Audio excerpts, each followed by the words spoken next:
The rain that evening fell in heavy sheets, drumming against the old wooden windows of the house I had lived in for over 40 years. It was the same house where I had raised my children, cooked countless meals, and endured both joy and heartbreak. To me, every brick of that house carried my blood, my sweat, and my memories.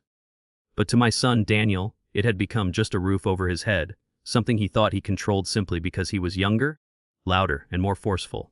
It hadn't always been this way. I remembered when Daniel was a boy, clinging to my hand when thunder shook the skies. He would hide behind me, trusting that I could protect him from the monsters he believed lurked in the shadows. But somewhere along the way, as he grew into a man, he forgot that I had once been his shield. He began to see me not as his mother, but as a burden, an aging woman who no longer deserved respect. That night, as I sat quietly on the sofa knitting, Daniel stormed into the living room. His voice carried that sharp edge he used whenever he wanted to make me feel small. "Why do you always keep the lights on like this?" he snapped, glaring at the warm glow of the lamps. "Electricity isn't free, you know. You act like this is still your house, but it's not. You're old now. You should sit quietly and stop meddling in things." The words sliced through me, each one like a shard of glass. I had given him everything, my time, my strength, my love. I had stood beside him through his failures, celebrated his victories, and picked him up when the world knocked him down. And now this was what I received in return: contempt. I set my knitting needles down and looked at him. "This house," I said softly, my voice trembling not from fear but from anger held deep in my chest, "was built by your father and me. Every wall was painted by these hands. Every corner carries my touch. Don't you dare tell me I have no place here." He laughed, a cruel, dismissive laugh. "You're just clinging to the past. Times have changed. You should know when to step aside. Old people need to learn their place." In that moment, something inside me shifted. For years I had stayed silent, swallowing his insults, convincing myself that patience was a mother's duty. But that night, with the storm raging outside and the storm inside me finally breaking free, I realized I couldn't allow this any longer. Silence was not love, it was surrender. And I had never been the type to surrender. I rose slowly from the sofa, my legs aching but steady. "If you think I will sit quietly and let you strip away my dignity, Daniel," I said, my voice growing stronger, "then you have forgotten who I am. You may think you control this house, but I am about to remind you who truly does." His face twisted in confusion, then amusement. "What are you going to do, Mom? Knit me into submission? You don't have the strength anymore. Just accept reality. You're old." The thunder outside cracked, as if echoing the fury burning inside me. I smiled, but it wasn't the warm smile he remembered from childhood. It was the kind of smile that carried a warning, the kind that meant the rules were about to change. "You'll see," I whispered. That night, while he slept soundly in his room, convinced that my words were nothing more than empty defiance, I began planning. Memories of my younger years flooded back. How his father and I had struggled to build our life from nothing, how I had worked long hours at the bakery, then come home to cook, clean, and raise our children. People had underestimated me before, too. They had thought I was weak, fragile, incapable. But I had proved them wrong then, and I was ready to do it again. I walked through the house, touching the walls, the photographs, the furniture. This was my kingdom, and I would not let it be taken from me. I thought of the sacrifices I had made for Daniel, and for the first time, I questioned if he even deserved the roof over his head. The house wasn't just shelter. It was legacy. And if he wanted to challenge me, he would soon learn that underestimating a mother, an old woman, as he called me, was the gravest mistake he could make. As the night stretched on, I sat by the window, watching the storm ease into silence. My plan was only beginning to take shape, but one thing was clear in my mind. Daniel was about to discover that control didn't come from age, strength, or arrogance. It came from resilience, from wisdom, and from the quiet determination of someone who refused to be erased. And so, when dawn crept into the sky, painting the world in soft gold, I felt no fear. I felt powerful. He had told me to sit quietly. Instead, I was ready to rise louder than I had ever been. The morning sun filtered through the curtains, painting the room in streaks of orange and pale yellow. I didn't sleep that night, not even for a moment. My hands, once trembling from years of restraint, felt steady now, as if fueled by a purpose I hadn't felt in decades. Daniel thought my age made me powerless, but he didn't understand that age had sharpened me. It had given me patience, wisdom, and most of all, the ability to wait until the right moment to strike. When Daniel finally stumbled into the kitchen, yawning and scratching the back of his neck, he didn't notice the way I watched him. He was already in one of his moods, muttering under his breath about bills, about how the world was unfair to him, about how he should have been further in life by now. He didn't even greet me. Instead, he poured himself coffee and said, Mom, I've been thinking. This house is too big for you. It makes sense for me to take it over officially. Maybe you should move into one of those retirement places. You'd probably like it there. Other old people, games, doctors nearby. It's safer for you. The arrogance in his tone was unbearable. He didn't say it with concern. He said it like someone trying to get rid of an old piece of furniture. I kept my voice calm. And where would I go, Daniel? He shrugged. I don't know. They have those senior apartments downtown. I could look into it for you. Besides, I could finally have friends over here without worrying about you complaining. You don't understand what it's like for me, still living with my mom at my age. I wanted to laugh at the absurdity of it. He spoke as though I were some guest intruding in his life, when in truth, he had been living off me for years. His failed jobs, his endless excuses, his inability to hold on to responsibility. This house was the only stability he had, and it existed because of me. I stirred my tea slowly, watching the liquid swirl. Daniel, I said, do you even remember who pays the property taxes on this house? He looked up, frowning. What do you mean? I continued, letting the words sink in, whose name is on every single deed and paper tied to this home. Do you think just because you live here you own it? Do you think your father built this for you to sit around and insult me? He shifted uncomfortably. That's not the point. Times are different now. I need space. You need peace. We both win. I smiled faintly. Oh, I see. You think peace comes from pushing me out. Exactly. I leaned back, studying him. There was a time when Daniel's words could have broken me. But not now. Not after last night. He had no idea that while he slept, I had gone into the old cabinet in my room and pulled out the stack of papers I had kept safe for years. The mortgage records, the proof of ownership, the will his father and I had written long ago. Every word was legally binding. Every line reminded me that this house was mine, and no one could take that from me without my permission. But I wasn't going to wave those papers in his face just yet. That would be too easy. No, I wanted him to feel what I had felt. The sting of being underestimated, the crushing weight of realizing too late that he was powerless. Later that day, I began setting my plan into motion. I called an old friend of mine, Margaret, who had once worked as a lawyer before retiring. We hadn't spoken in a while, but when she heard my voice, she greeted me warmly. What can I do for you, dear? She asked. I need to make sure my house is protected, I said firmly, and I want to make some adjustments to my will. There was a pause on the line before she answered. Does this have to do with your son? I sighed. He thinks I'm too old to matter. He thinks he can throw me away. I won't let him. Margaret's tone hardened. Good, let's remind him who really holds the power. By the time I hung up, I felt lighter, almost invigorated. For the first time in years, I wasn't just reacting to Daniel's cruelty. I was preparing to outsmart it. That evening, he came home in his usual fall mood, tossing his jacket carelessly over a chair and leaving his shoes in the middle of the hallway. He didn't notice that the dining table was already set with his favorite meal. I had done it deliberately, not out of kindness, but as part of my game. I wanted him to feel comfortable, to believe I was softening, so that the strike would sting even harder when it came. Dinner looks good, he muttered, sitting down. I poured him a glass of water and smiled. I thought you deserved something special. He glanced at me suspiciously. What's this about? Nothing, I said sweetly. Just a mother taking care of her son.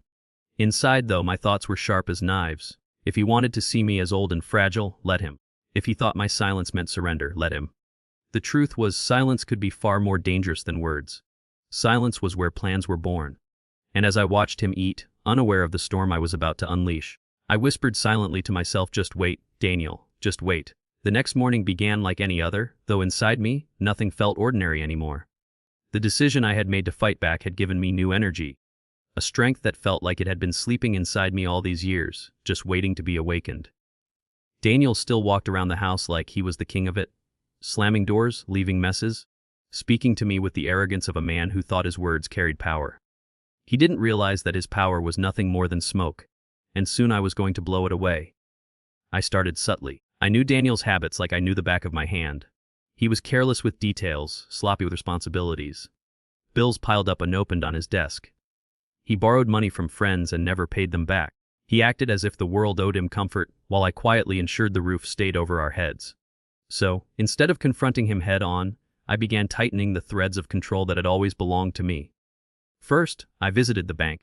The young man behind the counter greeted me politely, and when I handed him my ID and property documents, His smile turned professional and serious. I explained that I wanted to ensure all accounts tied to the house were secured under my name only, with strict permissions about who could access them. Within an hour, everything was updated. Daniel's name wasn't on a single piece of paper, and it never had been. On my way home, I stopped by Margaret's house. She had already pulled out the will my late husband and I had prepared, and with her guidance, I updated it. If anything happens to me, I said, Daniel gets nothing until he proves he's responsible. And even then, only under strict conditions. Margaret raised her eyebrows. You really mean to cut him off? I nodded. Yes. He has lived in my shadow long enough, thinking he's untouchable. But if he cannot respect me, he doesn't deserve to inherit what I've worked for. I won't reward his disrespect with comfort. When I returned home that afternoon, Daniel was sprawled on the couch, scrolling on his phone, the TV blaring in the background. The sight of him there, so careless, so entitled, only hardened my resolve. He didn't even glance at me as I walked past. Later that night, over dinner, he brought it up again. So, Mom, I was looking online at some retirement homes. There's one just outside the city. Nice little place. Maybe you should consider it. I set my fork down and looked him directly in the eyes. Daniel, I am not moving into a retirement home. He rolled his eyes. Come on, don't make this harder than it has to be. You'd have people your age to talk to. You'd be looked after. And I'd finally have the space I need. The audacity of his words nearly made me laugh. He wasn't worried about me being looked after. He was worried about himself, about having his friends over, about pretending to be independent while leaning on everything I had built. You speak as though this house belongs to you, I said quietly. He leaned back in his chair, smirking. Well, doesn't it? I mean, you're not going to be here forever, are you? Might as well accept it. I held his gaze unflinching. Careful, Daniel. You don't know what I've prepared. Something in my tone made him pause, just for a second, before he scoffed and waved his hand dismissively. You're bluffing. You've always been too soft to do anything. He went back to eating, but his words no longer cut me the way they once had. Because unlike him, I knew the truth. He thought he was secure, but the very ground he stood on was about to crumble. That night, when the house was silent and Daniel was asleep, I sat at the kitchen table with the documents spread out before me. The deeds, the bank statements, the updated will, all proof that the house and everything in it belonged to me and me alone. My hands rested on the papers, and I felt a surge of power flow through me. For years I had let him believe his words had weight. But soon, I would show him that true control didn't come from shouting or arrogance. It came from quiet strength, from preparation, from action. The next day I began clearing out old boxes from the storage room. Inside were photographs, keepsakes, pieces of a life Daniel barely remembered. I laid them out on the table, not just for myself, but for him. I wanted him to see what he had dismissed. I wanted him to be reminded of the sacrifices that built the foundation he now took for granted. When he came into the room and saw the photographs, he frowned. What's all this? Our history. I said simply. Your father and I built this life with our bare hands. Every memory, every picture here is a reminder that this house isn't yours to claim. You only live here because of me. He scoffed, but I saw the flicker of discomfort in his eyes. What are you trying to prove? That you should tread carefully. I said, my voice firm. Because you think I'm old and weak, but you forget. I've lived through more battles than you've even imagined, and I have no intention of surrendering my place in this home. He turned away, muttering something under his breath, but I knew my words had reached him. The seed of doubt was planted, and soon it would grow. That night, as I locked away the documents again, I whispered to myself, soon, Daniel. Very soon you'll learn the truth. And deep down, I felt a fire burning brighter than ever. He had no idea that the game had already begun, and that I was the one setting the rules. The tension in the house grew thicker with every passing day. Daniel still strutted around as though he were the master of everything, but I noticed the subtle shifts in his behavior. He was restless, edgy. My words from before had unsettled him more than he wanted to admit. That was good. Let him stew in uncertainty. Let him wonder what I was hiding. I began to play my part more carefully now. I smiled when he was watching, cooked his favorite meals, nodded at his words, even pretended to agree with some of his foolish plans. He thought I was softening. He thought I was finally bending to his will. But behind every polite smile was a strategy. Behind every kind gesture was a calculated move. One evening, as we sat in the living room, he announced, I've been talking to a real estate agent. The words sent a chill down my spine, though I didn't show it. Oh, and why would you do that? He leaned back, grinning smugly. Because I'm going to sell this place. It's too big, too old. I can get us something smaller, maybe more modern. It's time to move on. I looked at him calmly, though my heart was pounding. Sell this place. Yeah, he said, his voice casual, as if it were already settled. I've got a guy coming over in a few days to take a look. Don't worry. You'll be fine. I'll make sure you've got a room in the new place. The audacity nearly made me laugh out loud. He truly believed he had the authority to sell what wasn't his. But instead of arguing, I nodded slowly. If that's what you think is best, Daniel. His smirk widened. Finally, you're seeing sense. What he didn't realize was that by revealing his plan, he had given me exactly what I needed. The perfect moment to strike. The next morning, I called Margaret again. He's planning to sell the house. I told her. She chuckled dryly. Let him try. The deed is in your name. He has no power. I know, I said. But I want him to see that. I want him to feel the weight of his mistake. Margaret's voice softened. Then let me come over when the agent arrives. I'll bring the paperwork. We'll end this farce in front of a witness. The plan was set. For the next 2 days, I continued playing the obedient, fragile mother Daniel believed me to be. He grew more arrogant by the hour, talking about the new apartment he'd get, about how modern kitchens were better, about how maybe he could finally have people over without feeling embarrassed by the old house. I listened patiently, even asked him questions as though I were interested. All the while, my heart was steady, because I knew what was coming. Finally, the day arrived. The doorbell rang in the late afternoon, and Daniel rushed to answer it. A tall man in a suit stepped inside, carrying a briefcase. Mr. Harris, the agent said cheerfully. That's me, Daniel replied, puffing out his chest. Thanks for coming. I want to show you the place before we talk numbers. I appeared in the hallway, greeting the agent politely. Welcome, Daniel frowned. Mom, you don't need to be part of this. Just sit quietly in the kitchen. The words stung, but I hid my smile. This would be the last time he told me to sit quietly. As Daniel led the agent through the house, boasting about features he hadn't paid a single cent for, Margaret arrived. She carried a folder under her arm, her eyes glinting with satisfaction. When Daniel returned with the agent, surprised to see her there, I calmly said, Before you talk numbers, Daniel, there's something you should know. Margaret placed the folder on the table and opened it.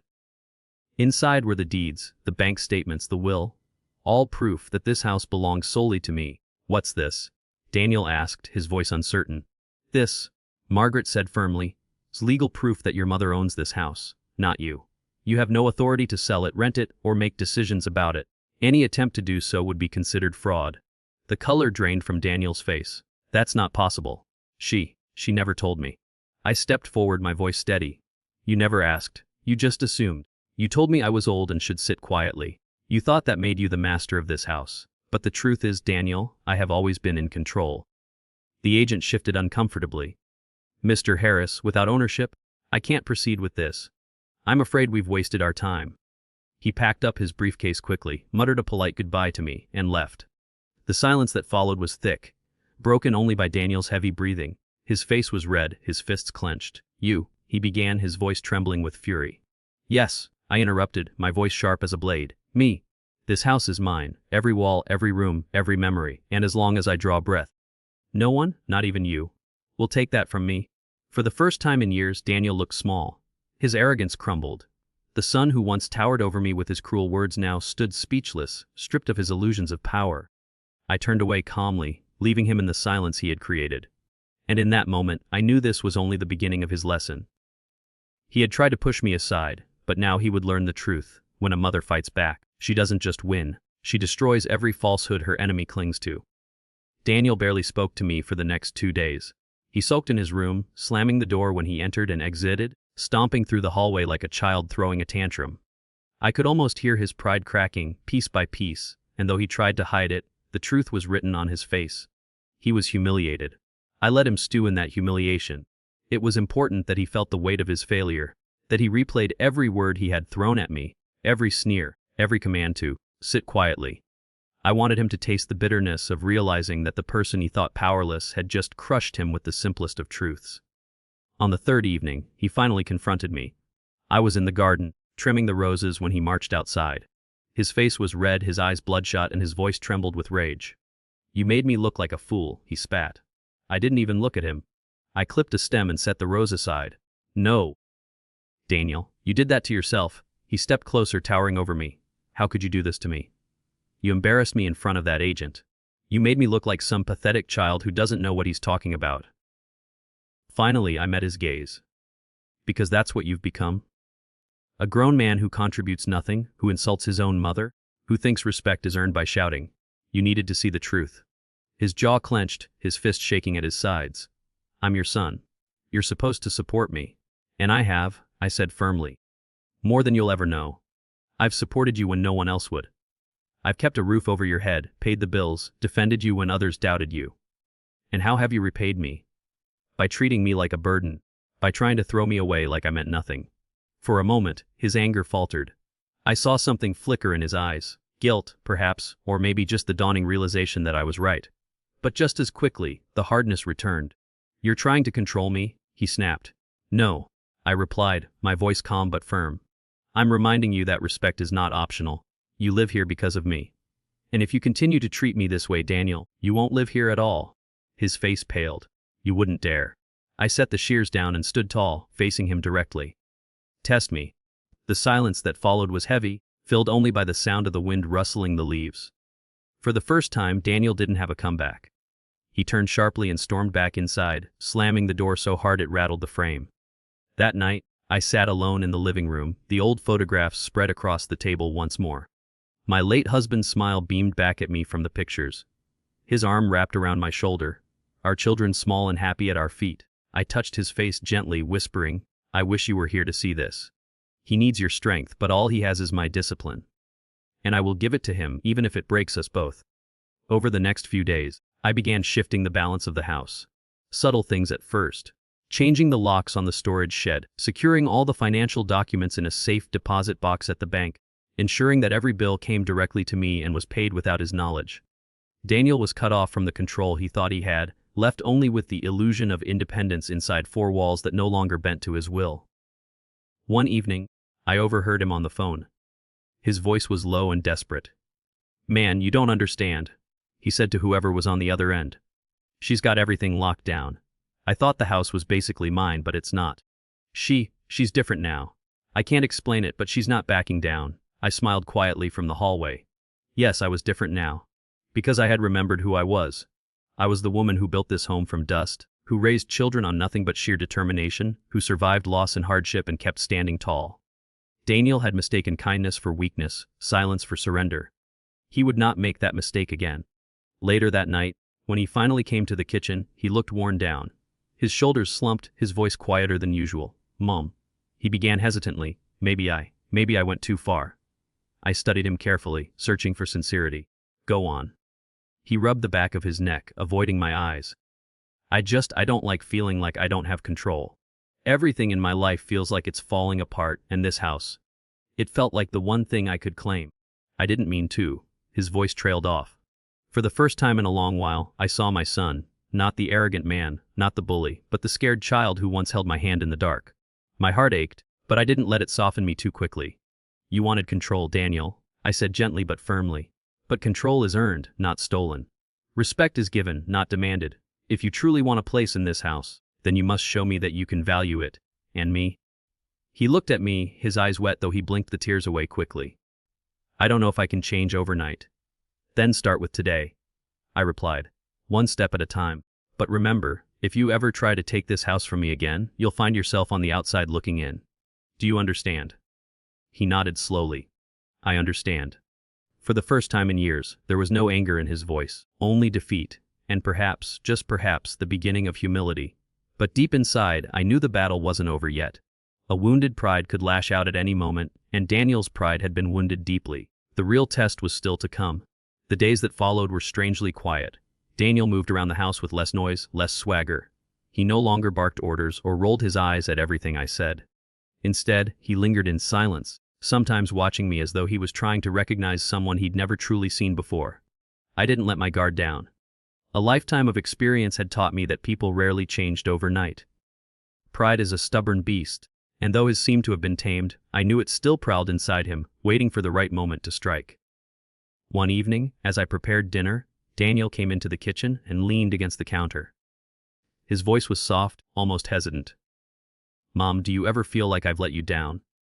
The question caught me off guard. For years I had waited for him to acknowledge the truth, to admit the weight of his choices, but hearing it now still pierced me. I set the knife down and turned to face him. Yes, Daniel. You've let me down many times. But what hurts more is how you stopped seeing me as your mother. You looked at me as if I was in your way, not the woman who gave you life. He swallowed hard, his eyes glistening. I didn't mean to. I felt so trapped. Like everything in my life was slipping away, and the only thing I could grab onto was this house. And when you reminded me it wasn't mine, I felt like I had nothing. I took a slow breath. This house isn't just bricks and wood, Daniel. It's sacrifice. It's love. It's history. You wanted to control it because you thought it would give you power. But all it ever gave me was responsibility. You see the walls? I see the nights I stayed awake worrying about bills. The mornings I worked 2 jobs to keep food on the table. The laughter and the tears your father and I shared here. You wanted to erase me from it, but without me, this house is nothing more than empty rooms. He lowered his gaze. I didn't think about it like that. Because you didn't want to, I said gently. You thought I was old, weak, and irrelevant. But age doesn't make someone powerless. It makes them wiser. Stronger. You tried to silence me, but I will never sit quietly, not in my own home, not in my own life. There was a long pause. I could see the war inside him, the battle between pride and guilt, arrogance and shame. At last, he whispered, I'm sorry. It wasn't loud, it wasn't dramatic, but it was real. And for the first time in years I let myself believe that maybe, just maybe, there was still hope for my son. But I didn't let the moment pass without a lesson. Sorry is a start, Daniel. But it means nothing without change. If you want to live here, if you want to be part of this family, then you need to prove it every single day. Respect is not a gift, it's earned. He nodded, his shoulders slumping. I'll try. That night, as I lay in bed, I thought about everything that had led us here. The stormy night when he first told me to sit quietly. The fire inside me that refused to obey. The plan I had woven with careful patience. And now the faint flicker of humility in him, small but real. I realized then that revenge wasn't about destroying him. It wasn't about humiliating him beyond repair. My revenge was showing him that the power he thought was his never existed. That I had held it all along, in silence, in patience, in love. The next morning Daniel surprised me. He was already in the kitchen when I woke up, frying eggs and making coffee. When he saw me, he gave a sheepish smile. Figured it was my turn to make breakfast. It was a small gesture, but it meant more than he knew. I sat down and watched him, a strange warmth filling my chest. For the first time in a long time, I felt like maybe he was starting to see me not as a burden, not as someone to silence, but as his mother. Weeks passed, and though Daniel was far from perfect, I noticed the effort. He picked up after himself, paid for groceries when he could, and most importantly, he stopped speaking to me with that cruel edge in his voice. There were still moments when his old arrogance slipped through, but they faded quickly, replaced by something softer. One evening, as we sat together on the porch watching the sunset, he said quietly, You know, Mom, I think I finally understand what you meant. About control, about respect. I looked at him, studying his face, the lines of stress, the traces of youth long gone, the man still searching for direction. And what do you understand, Daniel? He sighed. That control isn't about owning things. It's about owning yourself. And I haven't done that. But you always have. Even when I thought you were weak, you were stronger than me. A tear slipped down my cheek, but I smiled. It's never too late to learn, son. But remember this lesson well. Don't ever mistake kindness for weakness again. Not in me, not in anyone. The sky burned orange and pink as the sun dipped lower, and in that quiet moment, I felt something I hadn't felt in years. Peace. He had told me to sit quietly, to fade into the background of my own life. But I refused. I rose up, I fought back, and I reminded him, and myself, who I truly was. I was not just an old woman. I was a mother, a survivor, a fighter, and above all, I was the one who truly controlled the house.